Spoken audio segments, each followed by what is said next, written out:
We need to understand the real reason why USAID is in Africa. Their sole purpose was to act as if they're coming to rescue Africa. Africa has been the provider. If you look at Europe, Europe cannot survive without Africa. But what they don't tell you is that Africa, through exploitation of its resources by the Europeans, was actually a much, much bigger contribution to the European recovery post-World War II. Nobody talks about that. Let me tell you, we need to look at what's happening in Burkina Faso, Niger, and Mali. President Traoré is standing up. He is saying the natural resources in Burkina Faso, they belong to the people of Burkina Faso. African leaders must also say Africa first. That is what African leaders need to look at.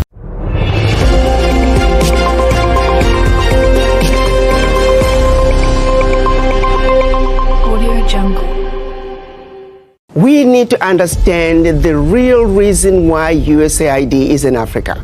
And not just USAID, but other NGOs. You look at DFID, which is the British equivalent, and many other smaller ones. Their sole purpose was to act as if they're coming to rescue Africa.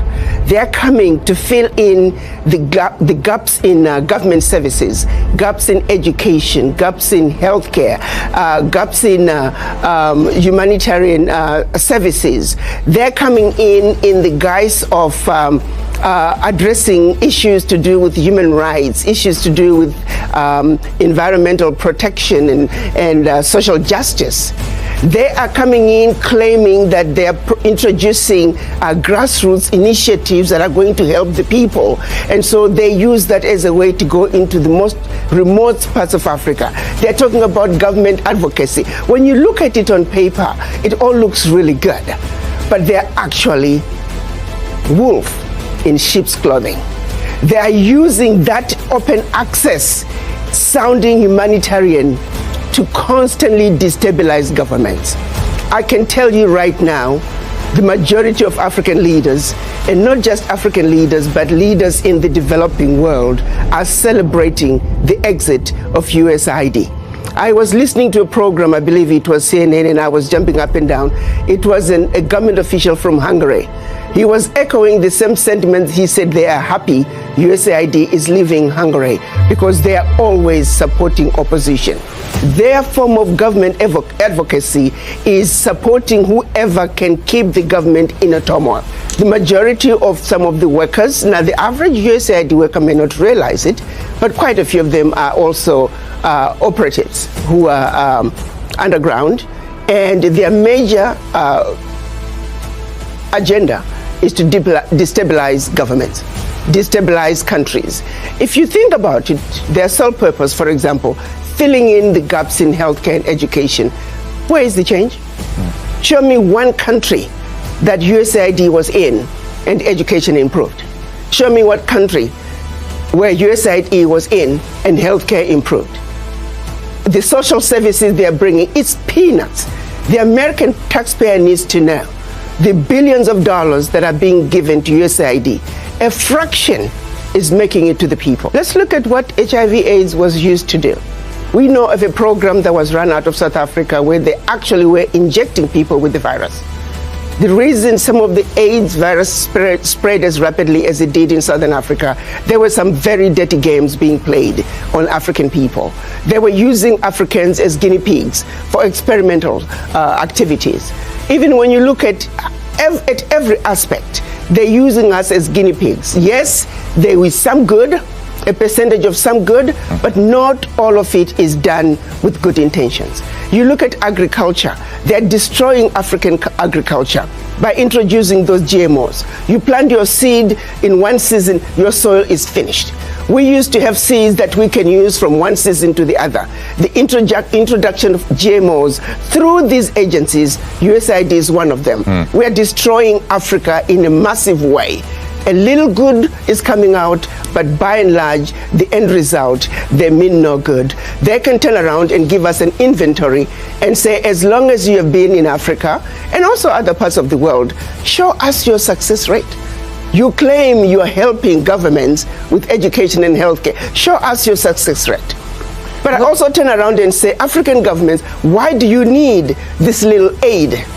to assist you in providing proper health care, proper education. The average African government can afford to provide those services for their people. Africa has been the provider. If you look at Europe, Europe cannot survive without Africa.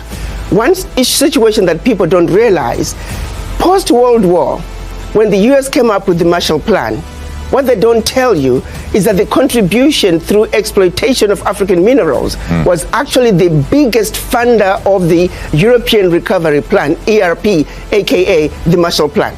US contributed $13 billion, which is now present day $175 billion, which, by the way, the American taxpayer must be paid back.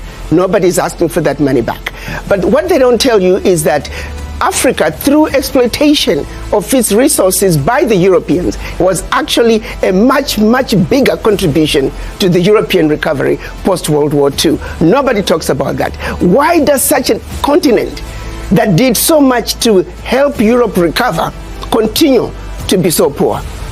Let's be realistic here. Let's not talk about peanuts. Africa does not need the aid. What we need is for those who are exploiting Africa to stop. Africa has everything it needs. If Africa could have contributed as much as it did to the recovery of Europe post-World War II, why wasn't Africa equally developed? I think this is a wake-up call for the African leaders. To the same extent that President Trump is saying USA first, African leaders must also say Africa first. This is a wake-up call to the African leaders to take inventory of what is really happening in their countries. Do they really need the peanuts that are coming in as aid? What is really going out? If I may use the example of what happened in Niger when the government decided they were going to take over the mining of their uranium. The French companies that were mining the uranium were paying the government 80 cents a kilo for the uranium, and then turning around and selling the uranium to the rest of the world at 200 euros a kilo.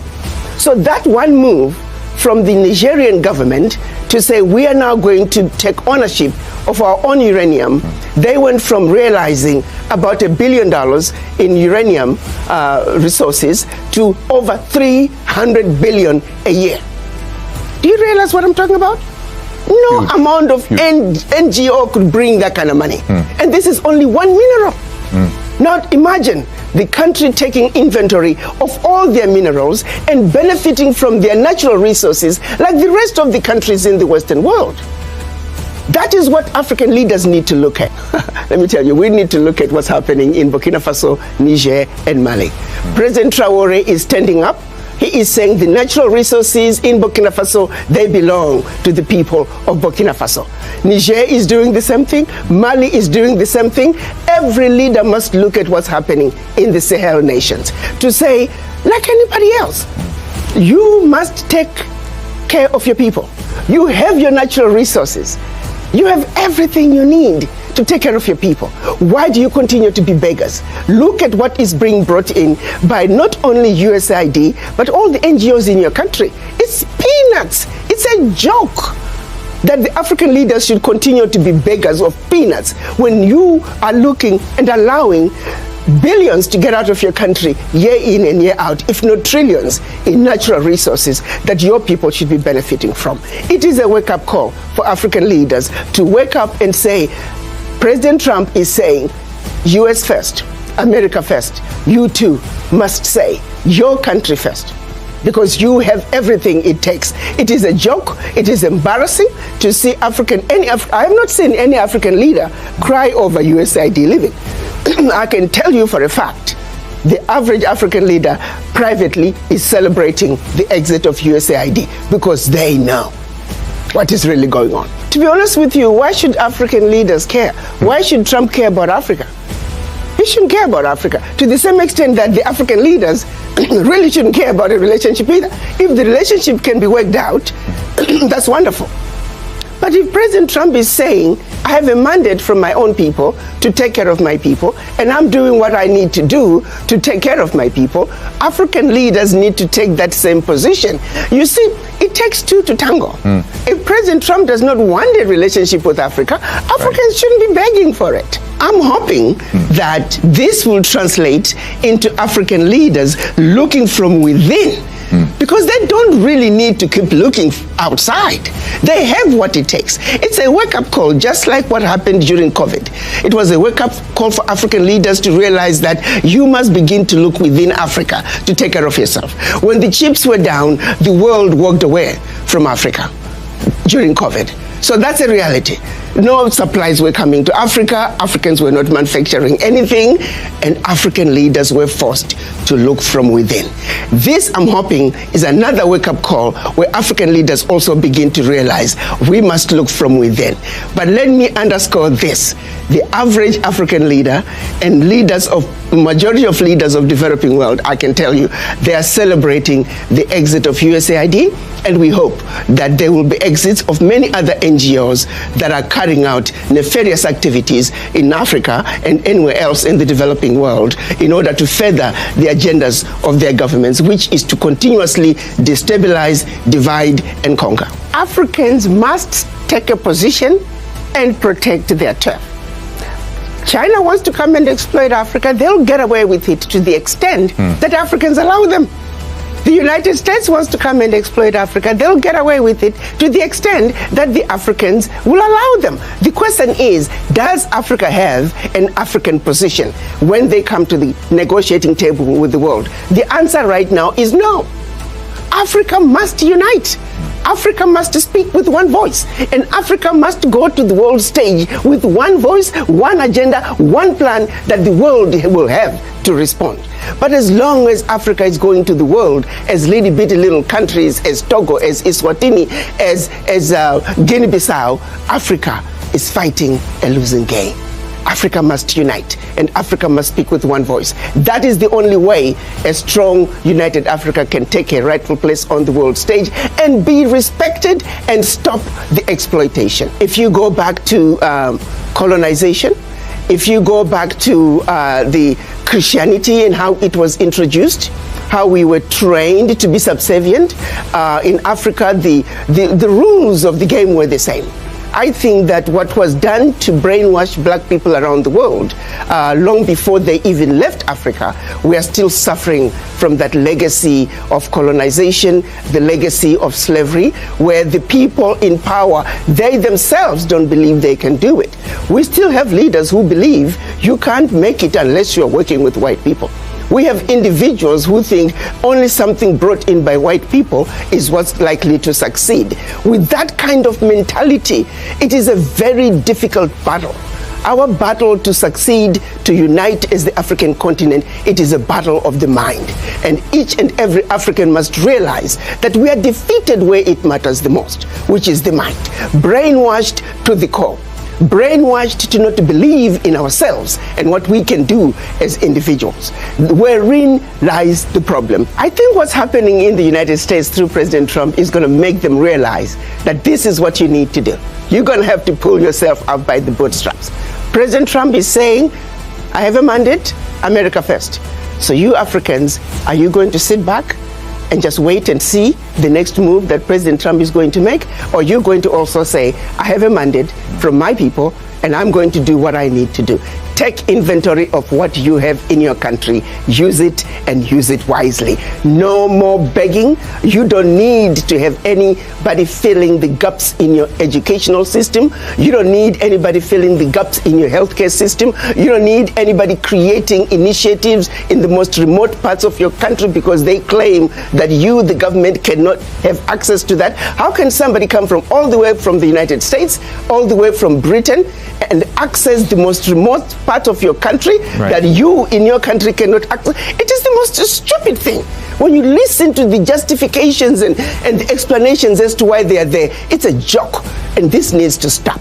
Just finally, Ambassador, when you look at U.S. behavior retracting, we've just got a minute left, but I would love to know from you, what do you think about the UN? What do you think about the International Court of Justice? Because probably the contraction that we're talking about is going to happen in a lot of institutions. Do you worry that Africa will be worse off without those institutions? No, those institutions were created after the Second World War. United Nations, it took 4 weeks to create the United Nations. Why? In order to help the recovery of Europe. The World Bank, the IMF, it took 3 weeks to create them after the Second World War in order to aid in the recovery of Europe from its own self-implosion and destruction. So no.